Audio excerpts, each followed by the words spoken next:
I live around here about roughly 20 a year and then move back out by Mango Heart. Another 30 of them mash because Gilbert here got there, 88. So you can know, say, it look very good long time. I never see this happening here where I say, man gone down like that. This is another MyView TV exclusive. Please remember to hit the notification bell, like, share, and subscribe.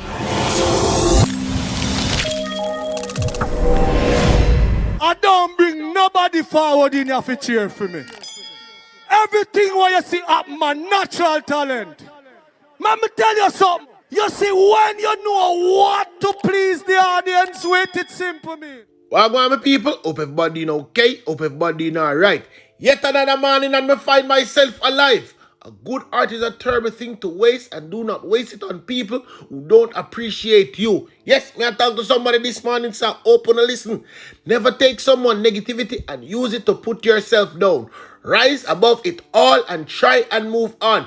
Big up everybody who live to see today. Remember me always come and me tell you say, every day above ground is a blessing. How awesome it is to be alive amongst the living and not amongst the dead. Whole heap of things are going on in the news. Yes, people, whole heap of things. Mr. Police get bait up. Mr. them go some woman hang up on man and St. Elizabeth. Mr. chopping over there. Mr. chopping over there. Mr. shooting right there. Shooting right there.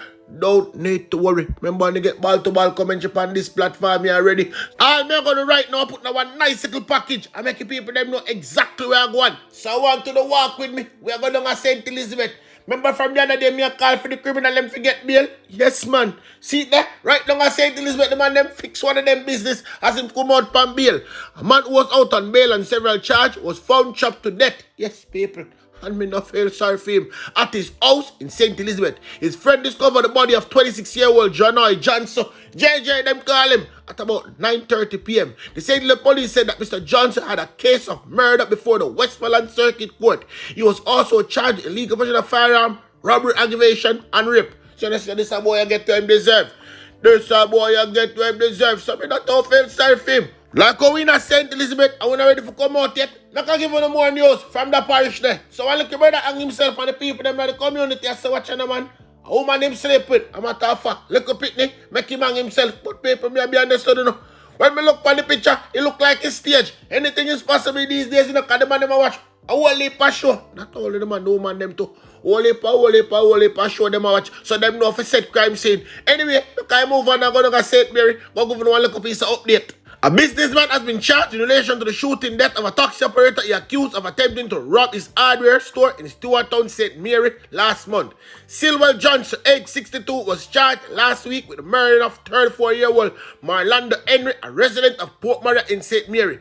Johnson was also slapped with 2 counts of shooting in intent arising from the same incident that occurred on January 15. For the people that who don't know where I'm going, listen up on them feeling in. And for who don't remember, I can refresh on the memory. Report on that Henry went to the hardware store to collect several items when Johnson accused him of being a robber. The businessman then used, yes people, listen good, used his rifle firearm to allegedly shot Henry several times, including in his back. Sometime during the incident, it is alleged that Johnson used his weapon to shoot at a motor car parked at the front of his business establishment. The driver of the vehicle sped away from the premises with a passenger. Both escaped unharmed. Meanwhile, the police were summoned to the area where Henry was found suffering from multiple gunshot wounds. He was assisted to the hospital where he was receiving treatment. Before his death, days later, Henry gave a full statement to the police explaining his side of the event on the day he was allegedly shot by the businessman. Based on investigation, lawmen detained Johnson, who was subsequently charged last week Thursday. Anyway, I can't give you no more news. I'm not going to talk about the careless people. Them know we're going to party. And all of the man must get dead off. So listen now, people, exactly what I want. Investigators believe that the promoter of Sunday night illegal, yes people, I said loud and clear, illegal party in Sheffield, Westmoreland, were the target of the attack by gunmen who shot several people. The 2 promoters of the event were killed. Yes, the 2 of them dead right on spot. They have been identified as 32-year-old Marshall Gale and his common-law wife, Cherise Murray, both of Little Bay in Westmoreland. 5 other persons remain hospitalized. Marshall Gale's brother, yes, I'm going to make him tell you exactly what going on. And people don't matter watch the accident. You understand? Oh, I mean, accent. The men then come here and map him from the early tales I heard. Only to go away and come back. I must purchase a Magnum and 2 cigarettes. After they go and come back, they are coming well, fully attacked with their weapon. and they cry no quarter. Enter the bar, hit his girlfriend, just hit her and grab that bag from the party, that money bag. One hold of that, and one is scaring everybody by shot somebody else shot in cheese chip. Meanwhile, other one has to get them scared in around to get them evacuate. You have other people who pick up other sheriff shot differently from those head and belly wound from the two convicts directly to the party. So it's just a whole thing like that to where I see, because I'm in the back of the kitchen only to view what's going on the front. I live around here about roughly 20 a year and then move back out by Mango Heart. Another 30 of them mash because Gilbert here got there, 88. So you know, say, I look very good long time. I never see this happening here where I say, man gone down. Like People that was in brother talking, and from all the brother talking, can see them really feel sad, say them down with the money bag. Because look at the consignment, look at up here for get people. And him also make you know, say, watch on man. Of course, he must say something like this in that area. Because this is normal happen about there. All of them now make a talk to the MP.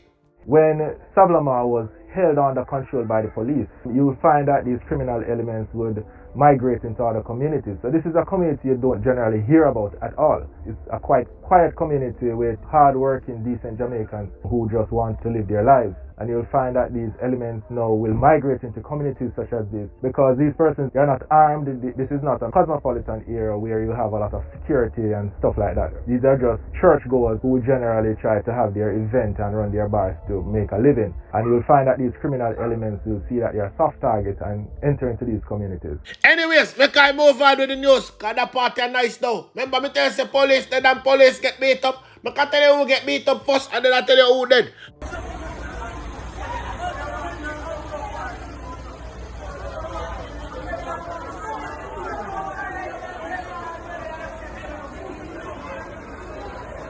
Two police and two prisoners were injured during a brawl at the Supreme Court in downtown Kingston Monday afternoon. All the Clansman them bad, man. Them man them bad, and some real bad people, man. It is understood that the incident occurred while prisoners were being loaded in the police vehicle to go back to their respective detention center.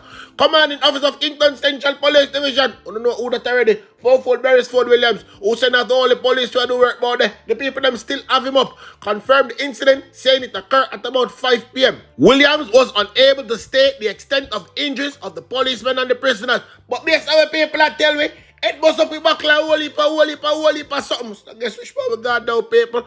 Meanwhile, Assistant Commissioner of Indicom, yes, Ermish Campbell say he's unaware of the incident. I would have to call him to find out if he know exactly what going on.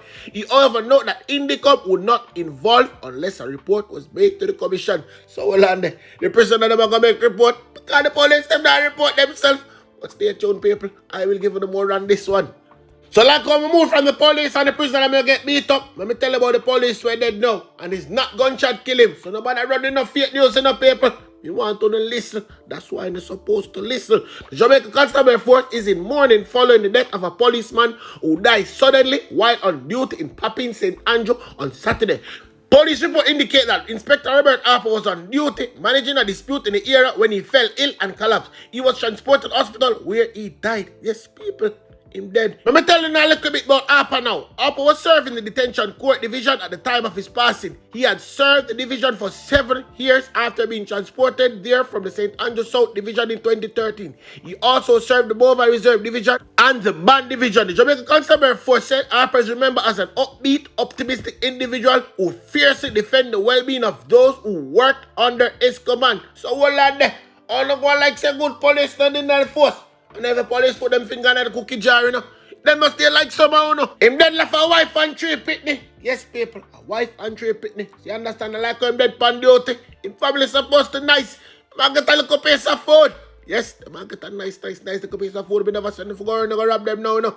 Anyway, people, come move on to more news. Well, shoot out go on in Almonton Sunday night, but because nobody not dead, the people them don't really want to talk about it, but don't need to worry. You see, all around there run down that ship, they might get to them and look fine. I'm soon keep on the posted on that one, the people. Make I go right over all our back and go to this one first. The security force had Monday arrest 8 men in connection with Counterfeit Lick operation on Old Harbour Road in St. Catherine. According to a report from the police, a team of police and military personnel carried out a joint operation in the area between the hours of 5 a.m. and 8:30 p.m. The team entered the premises where they uncovered an illegal bottling operation with counterfeit liquor, and that's why so much cheap liquor sell a party in a paper and no fun not get sick off. The team discovered hundreds of bottles, labels of popular local liquor brands. I don't know exactly what kind of liquor we attack already. A bottling machine and several cases of raw material. The police said that 8 men who were found on the premises were taken into custody. The team also seized approximately $280,000 in cash. The police are warning citizens to take precaution and examine the label packages when making purchase. But that kind of hard still, you understand? Because the man are getting close. A matter of fact, I don't want to feel like me I make up the story. Several men were at the premises at the time of the operation. So the officers went inside and they observed that they were actually bottling liquor, mimicking local brands. The men were subsequently taken into custody, and a quantity of approximately $280,000 in cash was also seized. One of the best safeguards is to ensure that you buy it from reputable dealers and not necessarily from a little man that you know who have access to it. Usually the price is a little lower than market price, and that is one of the red flags. But as well, you can look at what you have in the store and compare it with what you're getting, because oftentimes the color might be different, the bottling might be a little off, as well as the labeling might be a little off because it's not authentic, it's not from an authentic printer.